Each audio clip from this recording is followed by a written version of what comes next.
I never thought I would become the kind of person who measures ice melt in batch numbers. But after what happened with Brenda Hutchinson from the HOA, I learned to document everything down to the microscopic detail. My name is Henry Irving, and I live in a planned community called Riverside Meadows in Naperville, Illinois, where the Homeowners Association has more power than common sense, and the board president has made it her personal mission to make my life miserable over the most ridiculous things imaginable. It started in early February, when we got hit with one of those brutal Midwestern ice storms that turns every driveway and sidewalk into a skating rink. I had just moved into my house on Elmwood Court 3 months prior, a nice 2-story colonial that I bought after getting promoted to senior project manager at a tech consulting firm in Chicago. The house was perfect, the neighborhood looked pristine, and I figured the HOA would be a minor inconvenience at worst. I was so wrong it is almost funny now, except it was not funny at all when it was happening. The morning after the ice storm, I woke up at 6 to get my driveway and sidewalk cleared before heading to work. I am talking about a solid inch of ice coating everything, the kind that does not chip away easily and requires serious chemical intervention. I had purchased a premium bag of ice melt from Jensen's Hardware 2 days before the storm, anticipating the weather forecast. This was not your basic rock salt either. I had splurged on the good stuff, a 50-pound bag of calcium chloride pellets that cost me $78, because it worked down to negative 25 degrees and would not damage my new concrete driveway.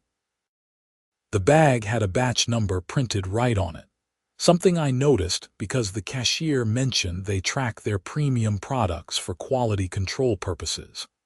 I hauled the bag out of my garage and started spreading the pellets across my driveway and the sidewalk in front of my property. The HOA has strict rules about keeping sidewalks clear within 24 hours of any snow or ice event, with fines starting at $100 and going up from there. I was not about to give them any ammunition, especially after Brenda had already sent me 2 violation notices in my first 3 months. The first was because my garbage cans were visible from the street for more than 12 hours after collection day, which apparently violated Section 7.3 of the Community Guidelines. The second was because I had hung a simple wreath on my front door in December that had small battery-operated lights, and decorative lighting required pre-approval from the Architectural Review Committee, which Brenda chaired in addition to being HOA president. I was about halfway through spreading the ice melt when my phone rang. It was my boss calling about an emergency client situation that required immediate attention. A major database migration had failed overnight, and I needed to get to the office right away to help the team troubleshoot. I quickly spread the rest of the ice melt, tossed the nearly empty bag back in my garage, and grabbed my work bag. I did not even bother changing out of my casual clothes, just threw on a jacket and headed out. The ice melt was already working, creating a layer of brine on the concrete that would break down the ice over the next few hours. When I got home that evening around 8 o'clock, exhausted from a 14-hour workday, I pulled into my garage and noticed something odd. The bag of ice melt that I had left sitting near my tool bench was gone. I stood there for a moment, wondering if I had moved it and forgotten. But no, I distinctly remembered tossing it there that morning because I was in a rush. The bag had maybe 5 pounds left in it, hardly enough to be worth stealing, but it was definitely missing. I checked around the garage, thinking maybe it had fallen over or I had accidentally kicked it somewhere. Nothing. Then I noticed my side door was unlocked. I always lock that door. Always. It is a habit drilled into me from living in Chicago proper before moving to the suburbs. My stomach dropped as I realized someone had been in my garage. I went through the rest of the garage carefully, checking to see if anything else was missing. My tools were all there. My bike was there. The snow blower was there. Just the partial bag of ice melt, which made no sense. Who breaks into someone's garage to steal 5 pounds of ice melt worth maybe $8? The next morning, I got my answer. I was getting ready for work when there was a sharp knock on my door. I opened it to find Brenda Hutchinson standing on my porch, her face pinched in that expression of righteous indignation she seemed to wear permanently.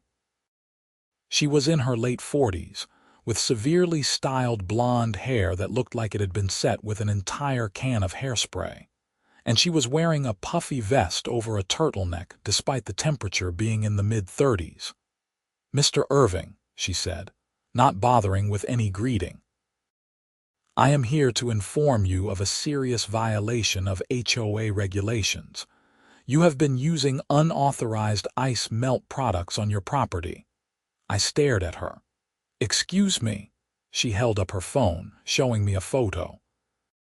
Section 12.6 of the Community Guidelines clearly states that only HOA-approved ice melt products may be used on driveways and sidewalks. "Your ice melt," she gestured toward my driveway, "is not on the approved list. The approved product is standard rock salt, which can be purchased in bulk through the HOA at a discounted rate. Brenda, I used calcium chloride pellets because they are better for new concrete and work in colder temperatures. They are also more environmentally friendly." "That is irrelevant. The rules state approved products only. You have been issued a violation notice, and the fine is $200. Additionally, you are required to remove the unauthorized product from your property immediately and retreat your driveway and sidewalk with approved product within 48 hours. I felt my jaw clench. You have got to be kidding me. I spent almost $80 on that ice melt specifically because it would not damage my driveway. The rules are the rules, Mr. Irving. Perhaps if you attended HOA meetings, you would be more familiar with them. The violation notice has been emailed to you. Payment is due within 30 days. She turned to walk away, then paused.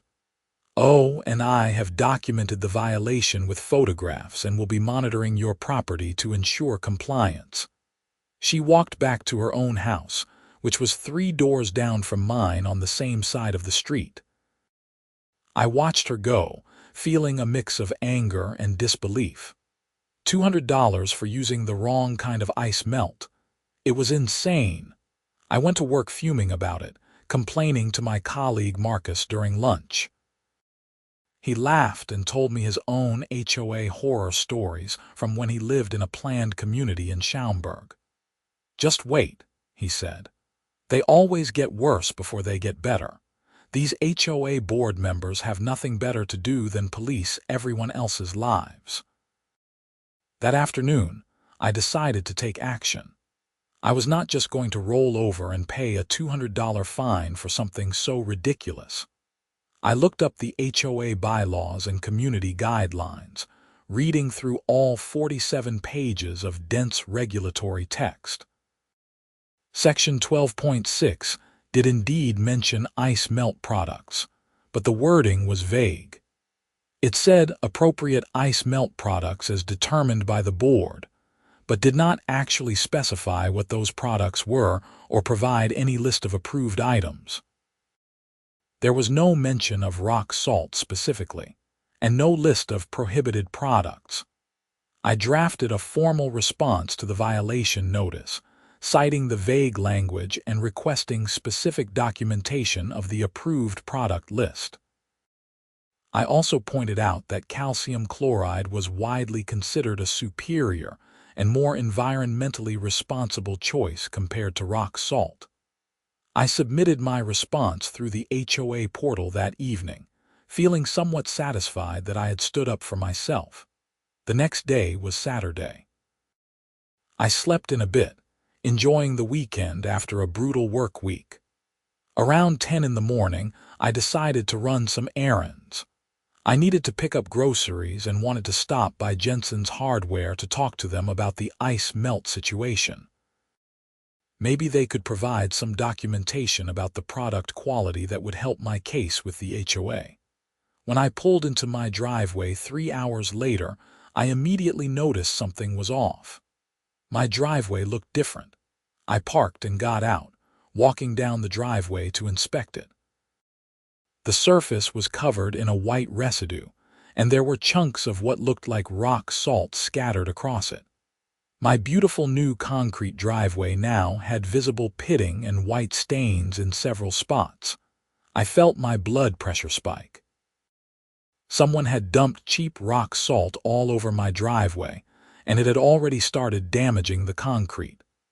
The temperature had been fluctuating above and below freezing, which meant the salt had gone through several freeze-thaw cycles, accelerating the damage. I immediately pulled out my phone and took photographs from multiple angles, documenting the damage and the rock salt. Then, I checked my Ring doorbell camera. I had installed it a month ago after the second HOA violation notice, figuring I might need to document things around my property. I pulled up the footage on my phone and scrolled back through the morning. At 9:37, a figure appeared on camera walking up my driveway.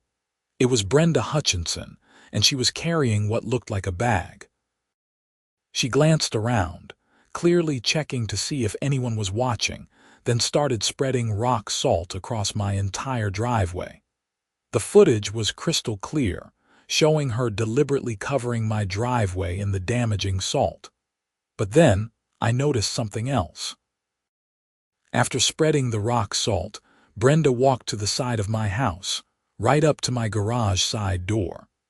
She tried the handle, and when it did not open, she pulled out her phone, appeared to make a call, then waited. A few minutes later, a white pickup truck pulled up and a man in work clothes got out. They had a brief conversation. Brenda handed him something, and then the man pulled out a tool and worked on my door lock. Within 2 minutes, he had it open. Brenda went into my garage while the man waited outside. I watched in disbelief as she emerged a few minutes later carrying my partial bag of calcium chloride ice melt. She handed the man what looked like cash. He got in his truck and drove away, and she walked back to her house with my ice melt. She had broken into my garage and stolen my ice melt. Then she had vandalized my property by dumping rock salt all over it, and it was all on camera. I saved the footage immediately, backing it up to 3 different locations. Then I sat in my car for a moment, trying to process what I had just witnessed. This was not just an overzealous HOA president enforcing rules. This was breaking and entering, theft, and property destruction. This was actual crime. I called the Naperville police non-emergency number and explained the situation. They sent an officer out within an hour. Officer Jeff Patterson arrived in his patrol car, and I showed him the footage on my phone. He watched it twice, taking notes. "That is pretty clear-cut," he said. "Breaking and entering, theft and vandalism. We will need you to come down to the station to file a formal report, and we will need you to email us this footage. Do you know the woman in the video? Her name is Brenda Hutchinson. She lives 3 houses down. She is the president of our homeowners association." Officer Patterson raised his eyebrows. "HOA dispute." I explained the whole situation, from the initial violation notice to the vague guidelines to Brenda's visit the previous morning. He shook his head, writing everything down. "We see a lot of HOA disputes, but this is the first time I have seen one involve breaking and entering. Most of them just file lawsuits against each other. We will follow up with Miss Hutchinson. In the meantime, get that lock fixed and consider installing a camera in your garage as well." "What about my driveway? She damaged it." "Document everything. Take lots of photos. Get an estimate for repairs. That will be important for both the criminal case and any civil suit you might want to file." Officer Patterson left, and I spent the rest of the afternoon photographing the damage and researching concrete repair services. The white staining from the rock salt was permanent, and the pitting would need to be professionally repaired. I got 3 estimates over the next week, and they ranged from $1,800 to $2,500. On Monday evening, I got a call from Detective Sarah Martinez with the Naperville Police. She wanted to follow up on my report and asked if I could come to the station the next day to give a more detailed statement. I took a late lunch on Tuesday and met with her at the station. Detective Martinez was thorough, asking detailed questions about my interactions with Brenda, the HOA rules, and the timeline of events. I provided her with copies of all the documentation, including the violation notices, my response, the camera footage, and the repair estimates.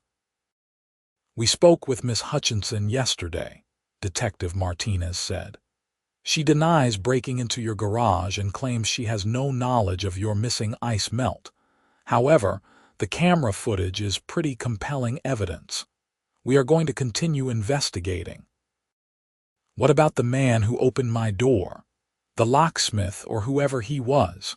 We are working on identifying him. The license plate on the truck is visible in the footage, so we should have that information soon." I left the police station feeling somewhat hopeful that justice would be served, but also anxious about living 3 doors down from someone who had broken into my property. I had the lock on my garage door replaced that evening with a high-security deadbolt. The next few days were tense. I kept expecting Brenda to show up with another violation notice or for the HOA to take some kind of retaliatory action. Instead, there was just silence. I saw her getting into her car one morning as I was leaving for work, and she pretended not to see me, which was fine by me. On Friday, exactly 1 week after discovering the theft, I got another call from Detective Martinez. "Mr. Irving, we have identified the individual who opened your garage door. His name is Dale Morrison, and he does handyman work around the area. We brought him in for questioning, and he confirmed that Brenda Hutchinson hired him to open your garage door. He claims he thought she was a homeowner who had lost her key and needed to get into her own garage. He also provided us with a receipt showing that Miss Hutchinson paid him $50 in cash for the service. So he is admitting he helped her break in. Essentially, yes, though he is claiming he did not know it was unlawful entry at the time. We are still evaluating what charges, if any, will be filed against him. However, we have sufficient evidence to charge Miss Hutchinson with burglary, theft, and criminal damage to property. We will be executing a search warrant on her residence later today to recover the stolen ice melt if it is still there." My heart was pounding. She is actually going to be charged. Yes, the state's attorney has reviewed the evidence and agreed to move forward with charges. The camera footage is very clear, and Mr. Morrison's statement corroborates your account. Miss Hutchinson will be arrested later today. I thanked Detective Martinez and sat at my desk in a daze. Brenda Hutchinson, the tyrannical HOA president who had made my life miserable over Christmas lights and garbage cans, was going to be arrested for breaking into my garage to steal ice melt so she could justify her bogus violation notice. That evening, I was working on my laptop in my living room when I saw police cars pull up outside Brenda's house.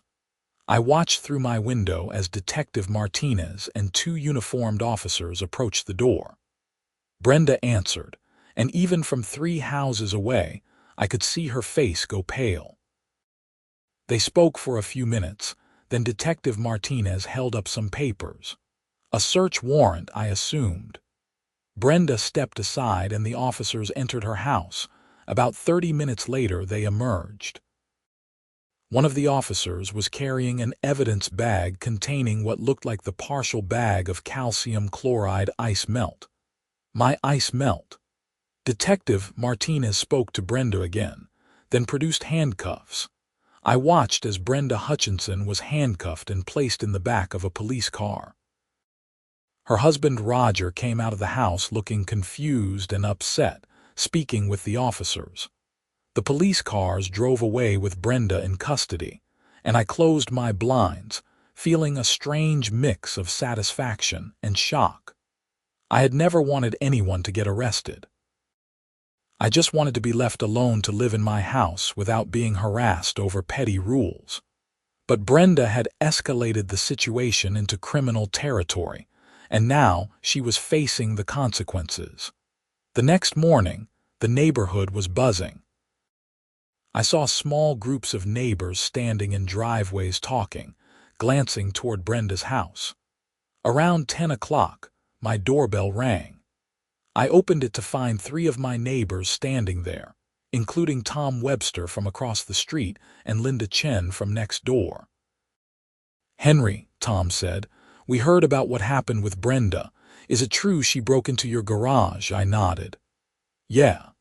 She stole my ice melt and then dumped rock salt on my driveway, which damaged the concrete. I had it on camera." Linda shook her head. "We have been dealing with her nonsense for years, but I never thought she would do something illegal. We wanted to let you know that a bunch of us are calling for an emergency HOA meeting to vote her out as president. She cannot represent this community from jail. She is out on bail," Tom added. "Posted bond this morning, but we are done with her. She has been a nightmare since she got elected 3 years ago. This is just the last straw." The third neighbor, a man named Greg Palmer who lived around the corner, spoke up. "I got a violation notice last month because my mailbox post was the wrong shade of black. The wrong shade of black. Cost me $200 plus I had to repaint it. This HOA has gotten completely out of control." We talked for a while, and I learned that nearly every household in Riverside Meadows had at least one complaint about Brenda's reign as HOA president. Ridiculous violation notices, arbitrary enforcement of vague rules, and a general attitude of power-tripping authoritarianism. The ice melt incident had apparently been the final straw for a lot of people. The emergency HOA meeting was scheduled for the following Saturday at the community clubhouse. I was not sure if I wanted to attend, given that I would probably run into Brenda, but Tom convinced me that my presence would be important. "You are the victim here," he said. "People need to hear your side of the story." In the meantime, I had another problem to deal with. The $200 fine for using unauthorized ice melt was technically still on the books, and according to the HOA bylaws, unpaid fines could result in a lien being placed on my property. I was not about to pay a fine for a violation that Brenda had essentially fabricated as a pretext to harass me, but I also did not want to risk a lien. I reached out to the HOA's management company, a firm called Summit Property Services that handled the day-to-day operations for several communities in the area. I spoke with a property manager named Janet Reynolds and explained the situation. She was sympathetic, but explained that she could not unilaterally cancel fines without board approval. "However," Janet said, "given the circumstances and the pending criminal charges against Miss Hutchinson, I think we can place a hold on the fine pending resolution of the legal matters. I would also recommend that you attend the emergency meeting. There is a lot of support in the community for reforming how the HOA operates." The week dragged by slowly. Work kept me busy, which was good because it kept my mind off the situation.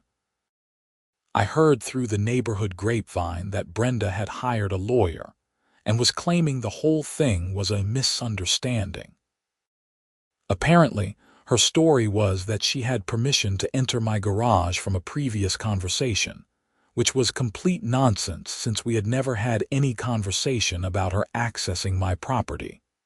On Thursday, I got an unexpected call from Jensen's Hardware. It was the store manager, a man named Paul Kendrick, who had heard about the situation through local news coverage. The story had made the Naperville Sun with the headline HOA president arrested for burglary in ice melt dispute. "Mr. Irving," Paul said, "I heard about what happened and I wanted to reach out. The calcium chloride product you purchased has a traceable batch number, as you might remember. If it would help your case, we can provide documentation confirming that the bag recovered by police matches the batch number of the product you purchased." I felt a surge of hope. That would be incredibly helpful. The police have the bag as evidence, and Brenda is claiming it is hers, not mine. We keep detailed records of all premium product sales. I can pull your receipt and the batch number information.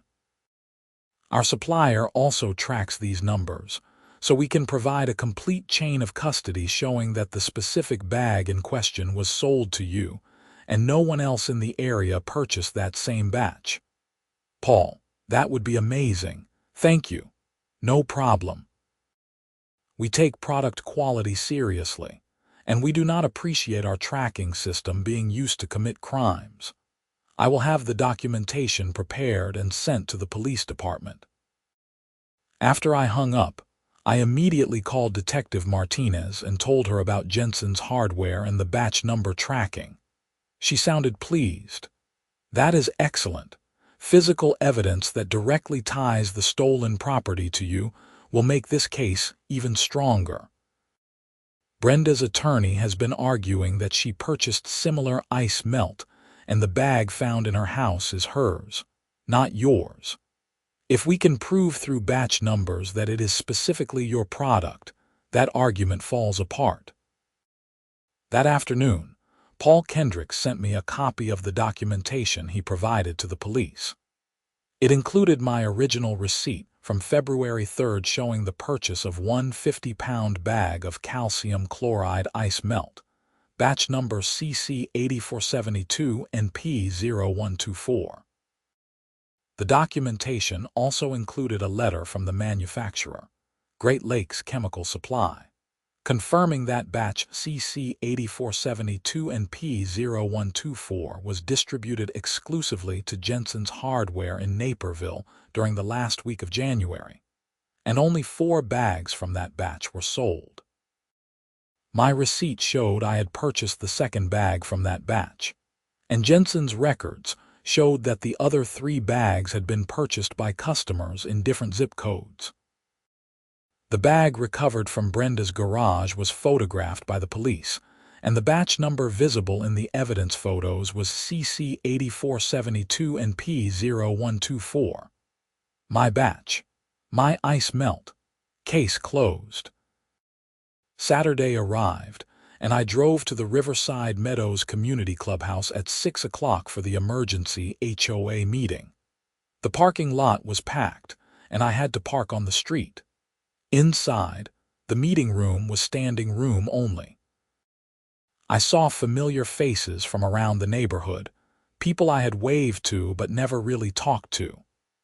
Everyone was buzzing with conversation, and the energy in the room was tense. Brenda Hutchinson was sitting at the front table with 3 other board members, the Vice President Nathan Cross, the Treasurer Diane Miller, and the Secretary Paul Jennings. Brenda looked composed but stressed, her usually immaculate appearance slightly disheveled. Her husband Roger was sitting in the front row, looking grim. Tom Webster called the meeting to order. As the person who had requested the emergency meeting, he was serving as temporary chair. "Thank you all for coming. This emergency meeting has been called to address serious concerns about the conduct of our HOA president, Brenda Hutchinson, and to consider a vote of no confidence.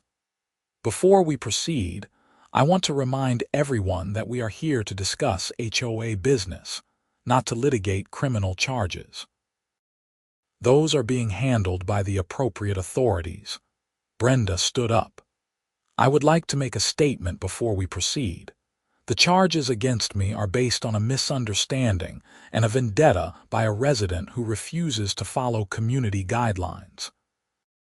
I have served this community faithfully for 3 years, and I have always acted in the best interests of property values and community standards. The accusations against me are false, and I will be vindicated in court. There was some murmuring in the crowd. Tom nodded. Thank you, Brenda. The floor is now open for discussion. I would like to start by inviting Irving to share his perspective on the events that led to this situation. All eyes turned to me. I stood up, my heart pounding. Public speaking was not my strength, but I had prepared what I wanted to say. Thank you. I moved to Riverside Meadows 3 months ago, and in that time, I have received 2 violation notices for minor issues that I quickly corrected. The 3rd violation notice was for using calcium chloride ice melt instead of rock salt. I questioned this violation because the community guidelines do not specify which ice melt products are approved or prohibited. The next day, someone broke into my garage and stole the remaining ice melt from the bag I had been using. That same person then dumped rock salt on my driveway, which caused permanent damage to my new concrete. I had security camera footage that showed Brenda Hutchinson hiring someone to break into my garage, stealing my ice melt and vandalizing my property. I paused, looking around the room. I did not ask for any of this. I just wanted to live in my house peacefully. But when someone commits burglary, theft, and vandalism against me, I am going to report it to the police. The evidence is clear. The police recovered the stolen ice melt from Brenda's house, and Jensen's Hardware confirmed through batch numbers that it was the exact product I purchased. This was not a misunderstanding. This was intentional criminal activity. There was a moment of silence, then the room erupted in conversation. Multiple people started speaking at once, and Tom had to call for order. One at a time, please. Linda, you are recognized. Linda Chen stood up. I think we all need to acknowledge that there is a pattern here. Brenda has been issuing violation notices at an unprecedented rate compared to previous HOA boards. According to the records I requested from Summit Property Services, there have been over 200 violation notices issued in the past 3 years. In the 3 years before Brenda became president, there were 38 total. This is not about enforcing reasonable community standards. This is about control and harassment. Another neighbor, a woman I did not know named Patricia, spoke up. I received a violation notice because my lawn was 1/4 inch taller than the maximum height specified in the guidelines. 1/4 inch. Brenda came to my property with a ruler and measured my grass. That is insane. More stories came out. People had been fined for having the wrong color flowers in their gardens, for parking in their own driveways during the day, for having patio furniture that was not on the approved list. It became clear that Brenda had been running the HOA like a personal fiefdom, interpreting vague guidelines in the most strict and punitive way possible. Diane Miller, the treasurer, spoke up. I need to add something here. I have been treasurer for 5 years, serving under 3 different presidents. Under Brenda's leadership, our HOA legal expenses have tripled. We have spent over $40,000 in the past 3 years on legal fees, mostly related to disputes with homeowners over violation notices. Our reserve fund is depleted, and we are going to need to levy a special assessment next year to cover expenses. This is not sustainable. Nathan Cross, the vice president, stood up. I have tried to work with Brenda to moderate her approach, but she has consistently refused to consider any perspective other than her own. I think it is time for new leadership. I am calling for a vote of no confidence in Brenda Hutchinson as HOA president.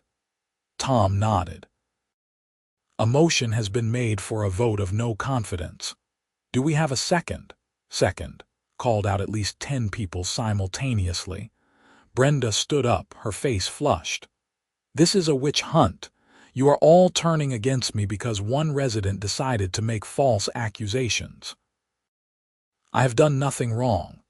Everything I have done has been to protect property values and maintain community standards. If you vote me out, this community will fall apart. Paul Jennings, the secretary, spoke up quietly. Brenda, I have known you for 8 years. We were friends before you became HOA president. But I cannot support what has happened here. The police have evidence. Jensen's Hardware confirmed the batch number. This is not false accusations. This is criminal behavior. I think you need to resign before this vote happens. Brenda glared at him. I am not resigning. If they want me out, they can vote me out. Tom called for the vote. All those in favor of a vote of no confidence in Brenda Hutchinson as HOA president, please raise your hand. Nearly every hand in the room went up. I counted quickly and estimated at least 80% approval. All those opposed, only a handful of hands went up, including Roger Hutchinson and 2 other people I did not recognize. The motion passes by overwhelming majority. Brenda Hutchinson is removed as HOA president effective immediately. Per our bylaws, Nathan Cross will serve as interim president until the next regular election.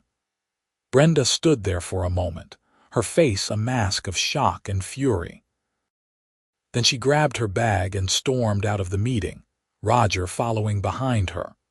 The room was silent for a moment, then someone started clapping, and soon the entire room was applauding. Nathan Cross took over the meeting, and the tone immediately shifted. Thank you all for your participation in this difficult but necessary process. As interim president, my first priority is to reform how we handle community guidelines and violation notices.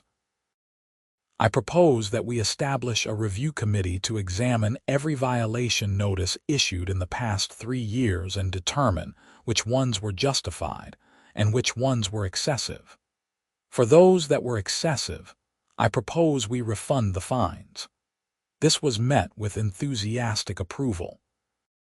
The meeting continued for another hour, discussing various reforms including clearer guidelines, a more transparent violation notice process, and limits on the HOA board's authority to interpret rules without community input.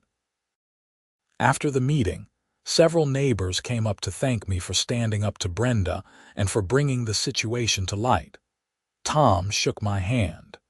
You did the right thing, Henry. A lot of people have been suffering under Brenda's rules but were too afraid to speak up. You gave everyone else the courage to act. Over the next few weeks, the legal process moved forward. Brenda was formally charged with residential burglary, theft, and criminal damage to property. The batch number documentation from Jensen's Hardware proved to be the key piece of evidence. Brenda's attorney tried to argue that the batch number could have been a coincidence, or that the documentation was unreliable. But the manufacturer's testimony about their tracking system destroyed that argument. In March, about 5 weeks after the incident, Brenda's attorney reached out to the state's attorney about a plea deal. The evidence was simply too strong to fight at trial. The camera footage showed her hiring someone to break into my garage. She was caught with the stolen property in her possession, and the batch number proved beyond any doubt that it was my ice melt, not hers. Detective Martinez called me to discuss the plea agreement. Miss Hutchinson has agreed to plead guilty to theft and criminal damage to property. The burglary charge will be dropped as part of the deal. She will pay full restitution for the damage to your driveway, which we have assessed at $2,000 based on the repair estimates you provided. She will also serve 200 hours of community service and will be on probation for 2 years. If she violates probation or commits any other offenses, she could face jail time. No jail time, I asked. For a first offense of this nature, jail time is uncommon unless the defendant has a criminal history or the circumstances are particularly egregious. The state's attorney felt that restitution, community service, and probation were appropriate. Miss Hutchinson will also have a criminal record, which will impact her employment and other aspects of her life. I thought about it. Part of me wanted to see Brenda face harsher consequences, but another part of me just wanted the whole thing to be over. What about my legal expenses? I had to pay for the lock replacement, and I have spent a lot of time dealing with all this. The $2,000 restitution is meant to cover your out-of-pocket expenses. If you feel that is inadequate, you could file a civil suit for additional damages. That would be separate from the criminal case. I decided not to pursue a civil suit. The $2,000 would more than cover the driveway repairs and the new lock, and I just wanted to move on with my life. Brenda pleaded guilty in April, and the judge accepted the plea agreement. I attended the hearing, sitting in the back of the courtroom. Brenda looked defeated, a far cry from the imperious HOA president who had shown up on my doorstep 3 months earlier to lecture me about unauthorized ice melt. The HOA reforms moved forward as well. Nathan Cross proved to be an excellent interim president, focused on collaboration rather than control. The review committee examined all of Brenda's violation notices and determined that over 60% of them were either excessive or based on incorrect interpretations of the guidelines. Refunds were issued, which depleted the HOA's treasury even further, but the community voted to approve a small special assessment to rebuild the reserve fund. Everyone agreed it was worth it to fix the damage Brenda had caused. The Architectural Review Committee was reformed with clear guidelines about what required approval and what did not. It turned out that decorative lighting on doors did not require approval. Brenda had simply made that up. Same with the restrictions on ice melt products.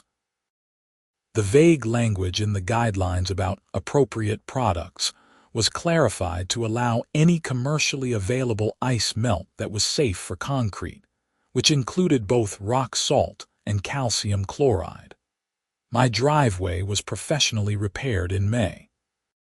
The contractor was able to remove the white staining and repair the pitting, though he warned me that the damaged areas might be slightly more prone to cracking in the future.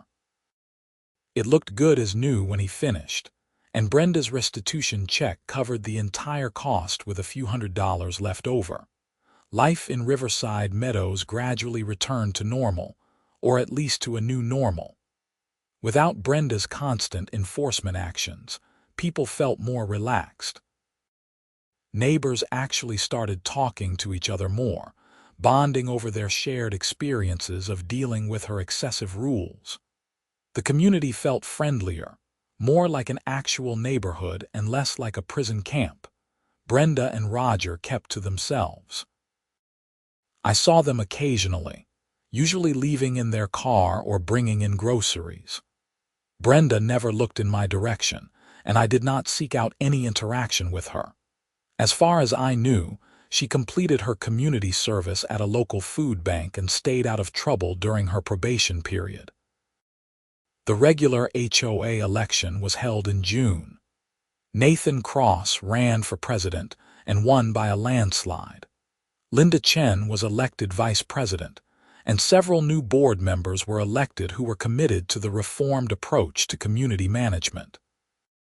I even considered running for the board myself, but decided I had had enough HOA drama for one lifetime.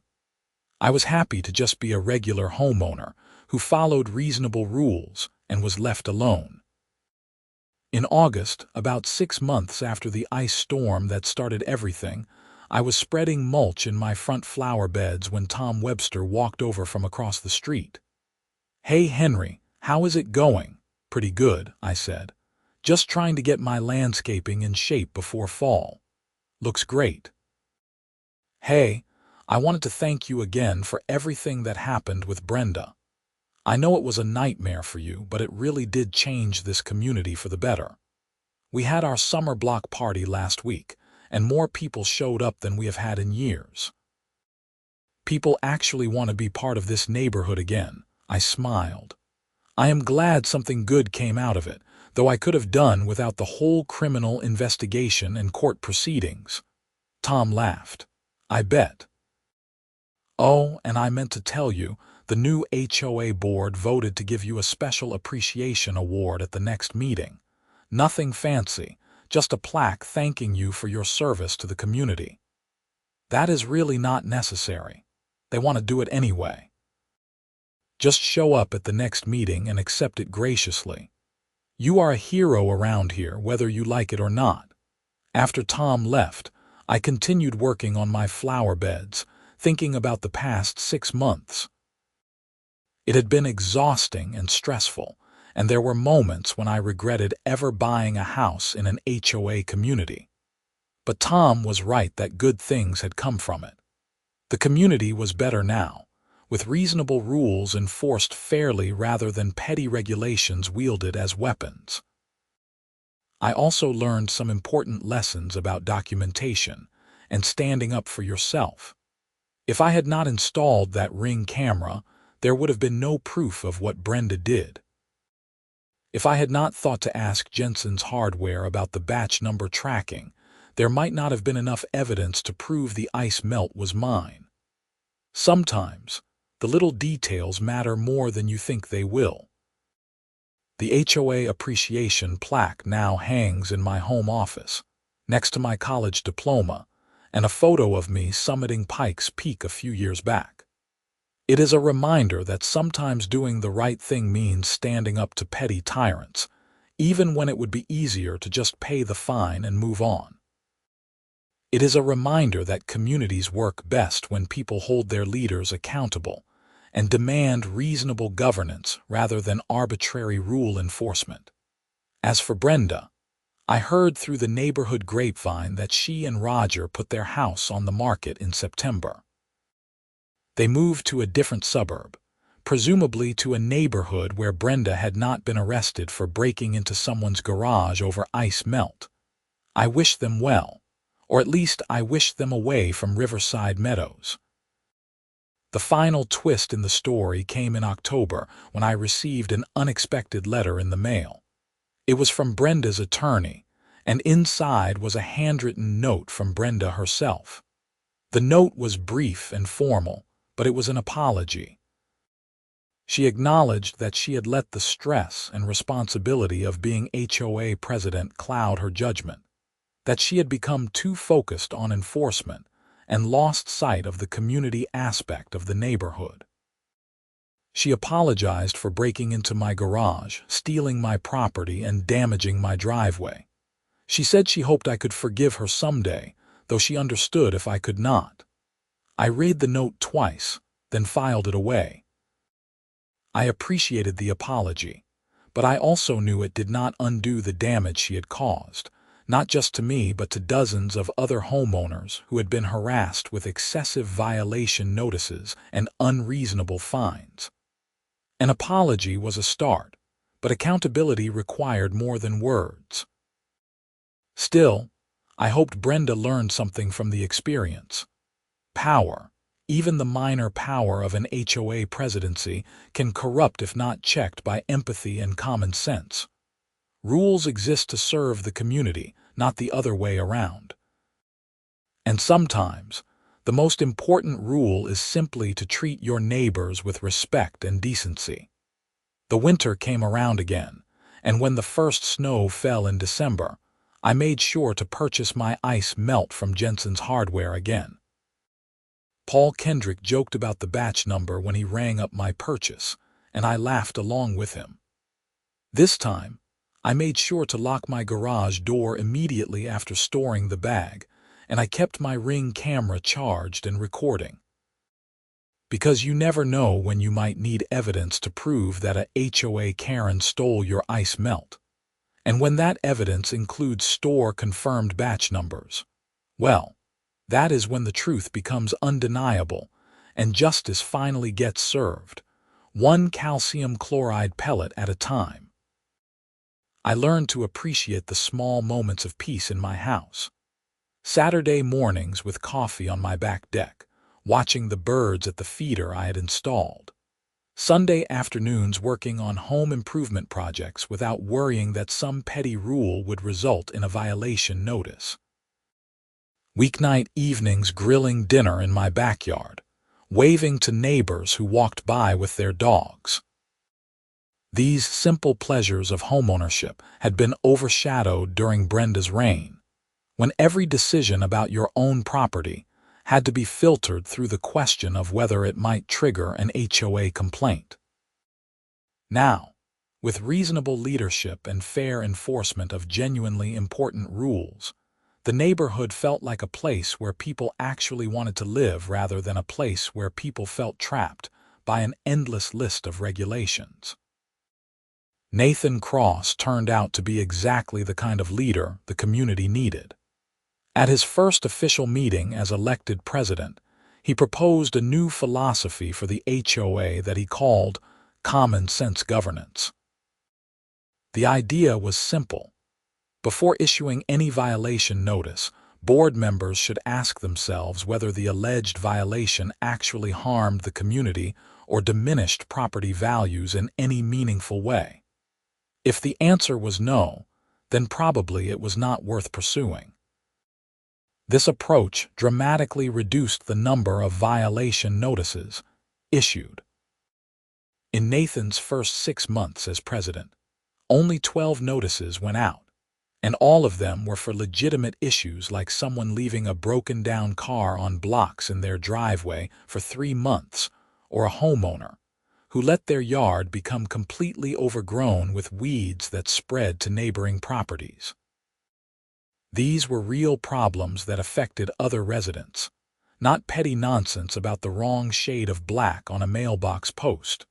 The community's legal expenses dropped accordingly. Instead of spending thousands of dollars per month fighting with homeowners over trivial matters, the HOA was able to invest in actual improvements to the community. The playground equipment was updated. The clubhouse got a fresh coat of paint and new furniture. The entrance landscaping was professionally redesigned with native plants that required less maintenance and looked beautiful year-round. Property values in Riverside Meadows actually increased during this period, despite Brenda's claims that strict rule enforcement was necessary to maintain values. It turned out that people were more willing to pay premium prices for homes in a community that was well-maintained but not oppressively regulated.